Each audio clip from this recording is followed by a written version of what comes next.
এই ঠান্ডা ঠান্ডা ওয়েদারে গেট টুগেদার করতে গিয়ে কেন বার্থডে কেক কাটলাম তা নিয়ে আজকের ছোট্ট খাট্ট ব্লগ।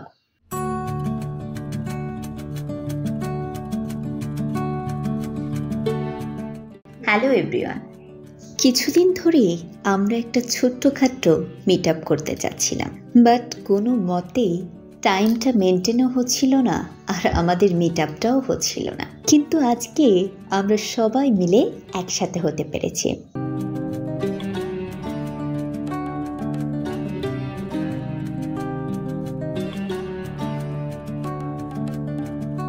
যেহেতু একসাথে হয়েছি তাই সবাই মিলে ভাবলাম একটা ছোট্টখাটো পিকনিক বা গেট টুগেদার করা যায়। তাই ছোটখাটো একটা আয়োজন করে খোলা আকাশে মাটির নিচে বাবু হয়ে বসে এই দিনটাকে একটু সেলিব্রেশন করেছি। আমরা সবাই মিলে মজা করে যা যা খাবারটা অ্যারেঞ্জমেন্ট করেছিলাম তা সুন্দর করে ডেকোরেশন করছিলাম, আর এই সময় আমরা অনেক মজার কথা বলছিলাম।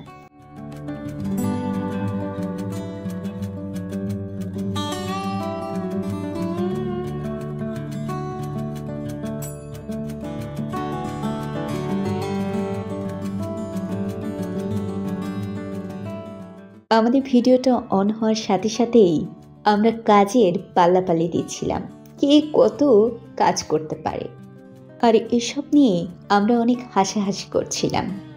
আর এদিকে আমরা হঠাৎই বেলুন ফুলানো নিয়ে ব্যস্ত হয়ে পড়েছি, বাট আমি কোনো মতেই বেলুন ফুলাতে পারছিলাম না, শুধু হেসে গুড়ি হচ্ছিলাম। আর এই বেলুন ফুলানোর কারণটা হলো সব বেলুন নিয়ে মধ্যেখানে যে মানুষটা বসে আছে সেই মানুষটার জন্য। আর এই ছেলেটির নাম সৌমিত্র সরকার, বাট আমরা সবাই মজা করে ওকে ডাকি চিকলি চামেলি। আজকে ওই চিকলি চামেলিরই আমরা ছোট্টখাট্টোভাবে বার্থডে সেলিব্রেশনও করেছি। কিন্তু আজকে ওর বার্থডে ছিল না, যেদিন ওর বার্থডে ছিল সেই দিন ওর বার্থডেটা করতে পারিনি আমরা। কিন্তু আমরা সকলে মিলে ভেবেছিলাম যে আজকেই ওর বার্থডেটাও সেলিব্রেশন করা হবে। তার জন্য এই ছোট্টখাট্টো সেলিব্রেশনের মধ্যে ওর বার্থডেটাও অ্যাড করে দিয়েছিলাম।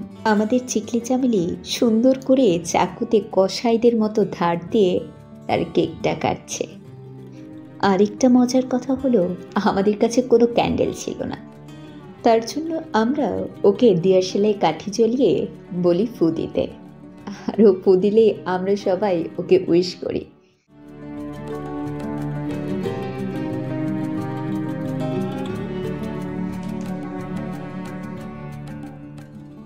এরপর আমার আরেক বন্ধু বার্থডে বয়কে এক পিস কেক সুন্দর করে খাওয়াই দিল, আর আমাদের চিকলি চামেলি এক পিস কেক গপ করে খেয়ে ফেলল।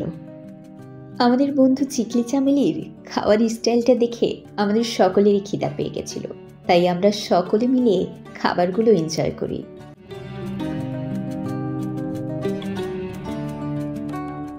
তারপর আমরা কিছু সুন্দর ছবি ক্যাপচার করে বাড়ির উদ্দেশ্যে রওনা হই।